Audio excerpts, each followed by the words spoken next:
Vadodara Valsad passenger ટ્રેનના શૌચાલયમાં નવજાત બાળકીને ત્યજીને ભાગી જનાર બાળકીના પરિવારને ગણતરીના જ કલાકોમાં વલસાડ રેલવે પોલીસે ઝડપી પાડ્યા હતા। વડોદરા વલસાડ પેસેન્જર ટ્રેનના શૌચાલયમાં નવજાત બાળકીને ત્યજીને ભાગી જનાર અંગે વલસાડ રેલવે પોલીસે ગુનો નોંધ્યો હતો। ત્યારબાદ તપાસ હાથ ધરવામાં આવી હતી અને ટ્રેનના કોચ નંબર D1માં શૌચાલયમાં નવજાતને ત્યજી દેનાર નરેન્દ્ર બૈજનાથસિંહ, પૂનમસિંહ પુનિતસિંહ સિંઘ, જુનમ બાદલ દત્તાને ઝડપી પાડ્યા હતા। ગઈ તારીખ 8/12/25ના રોજ વલસાડ રેલવે પોલીસ સ્ટેશનમાં સ્ટેશન માસ્ટર દ્વારા માહિતી આપવામાં આવેલ કે વલસાડ પેસેન્જર ટ્રેન છે તેની અંદર એક કોચના બાથરૂમમાંથી નવજાત બાળકી મળી આવેલી છે, જેના આધારે વલસાડ રેલવે પોલીસે સરકાર તરફે ગુનો નોંધી અને આગળની તપાસ હાથ ધરવામાં આવેલી। સમગ્ર તપાસમાં વડોદરા રેલવેની LCBની ટીમ તેમજ વલસાડ રેલવે પોલીસ સ્ટેશનના અધિકારી કર્મચારીઓએ સંયુક્ત રીતે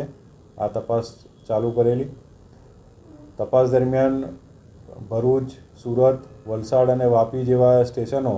તમામ સ્ટેશનના ફૂટેજીસ તેમજ જે રેલવે સ્ટેશન બહારનો વિસ્તાર છે ત્યાંના પણ CCTV ફૂટેજને બધા મેળવીને અને ઊંડાણપૂર્વક તપાસ કરેલી હતી, જેમાં જે શકદાર ઈસમો કાં તો જે શક પડતા ઈસમો છે જે બાળકી મૂકીને જઈ શકે તેવા હતા તેવા ઈસમોની શોધખોળ ચાલુ કરવામાં આવેલી અને વલસાડ તેમજ વાપીના જે જવાબદાર નાગરિકો છે તેમના તરફથી જે ટેક્સી અને રિક્ષાના વ્યવસાય સાથે સંકળાયેલા છે તેવી જવાબદાર વ્યક્તિઓ પાસેથી પોલીસને સચોટ માહિતી મળેલી અને જેના આધારે પોલીસે આ કામના જે આરોપીઓ છે નવજાત બાળકીને ત્યજી દઈને જે જતા રહેલા હતા તેમને શોધી કાઢી તેમને લઈ આવેલા છે અને લાવીને એમની સામેની કાયદેસરની કાર્યવાહી હાથ ધરવામાં આવી છે।